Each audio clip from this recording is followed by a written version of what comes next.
হিন্দুদের দুর্গা বা কালী যেটাই বলুন, তার উদ্দেশ্যে গরু বলিদান এবং মানুষ বলিদানের যে বিধান তাদের রয়েছে, সেই বিধান সম্পর্কে আমরা আজকে আলোচনা করব।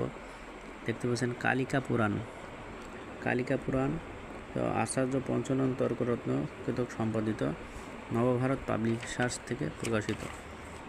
যে কালিকা পুরাণ, আচার্য পঞ্চানন তর্করত্ন, নবভারত পাবলিশার্স, মহাত্মা গান্ধী রোড, কলকাতা। এই নবভারত পাবলিশার্সের কালিকা পুরাণের ৬৭তম অধ্যায় বলিদান বিধি। বলিদান বিধিতে কী কী বলি দেওয়া লাগবে সেই ব্যাপারে বিস্তারিত আলোচনা রয়েছে। দেখুন, সাধকগণ সকল প্রকার বলিদানেই বৈষ্ণবীতন্ত্র কল্পকথিতম কর্ম সর্বদা গ্রহণ করিবে। পক্ষী সকল বা তার সব ধরনের পাখি বলি দিবে। বলিদান কী কী বলি দেবে সে আলোচনা।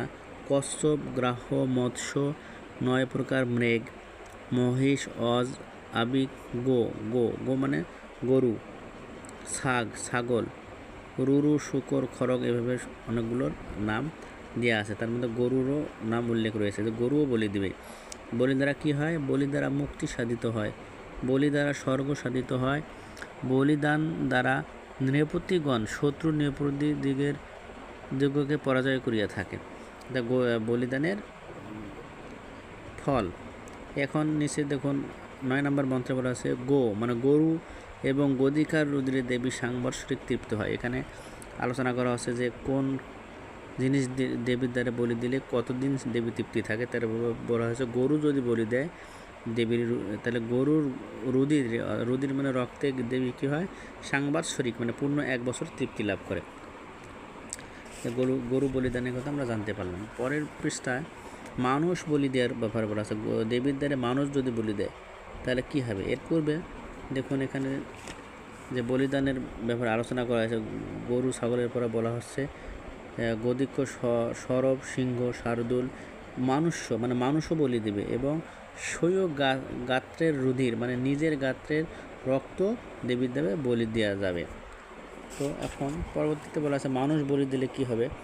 যে যথাবিধি প্রদত্ত একটি নরবলিতে, অর্থাৎ একটি মানুষ বলিতে দেবী সহস্র বছর তৃপ্তি লাভ করেন। যদি দেবীর দ্বারে একটা মানুষ বলি দেওয়া যায় তাহলে দেবী কতদিন তৃপ্ত থাকেন? সহস্র বছর মানে ১০০ বছর তৃপ্তি লাভ করেন। আর ৩টি নরবলিতে ১,০০,০০০ বছর তৃপ্তি লাভ করেন। আর যদি ৩টি নরবলি দেওয়া যায়, ৩জন মানুষ নরবলি দেওয়া যায়, তাহলে দেবী কী করেন? কালী কী করেন? ১,০০,০০০ বছর পর্যন্ত তৃপ্তি থাকেন একটি নরবলিতে। তারপরে পরের পৃষ্ঠায় দেখা যাচ্ছে মনুষ্য মাংস দ্বারা কামাখ্যা দেবী এবং আমার রূপধারী ভৈরব ৩,০০০ বছর তৃপ্তি লাভ করেন।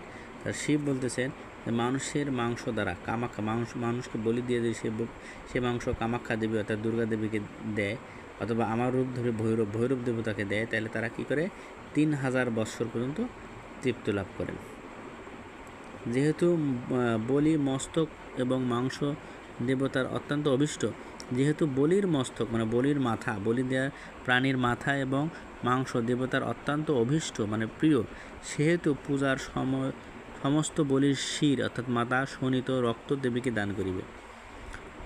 এটা হচ্ছে বিধান, অর্থাৎ গরুও দিবে এবং মানুষকেও বলি দেওয়ার, কালীর উদ্দেশ্যে দেবীর উদ্দেশ্যে বলি দেওয়ার কথা বর্ণনা করা আছে।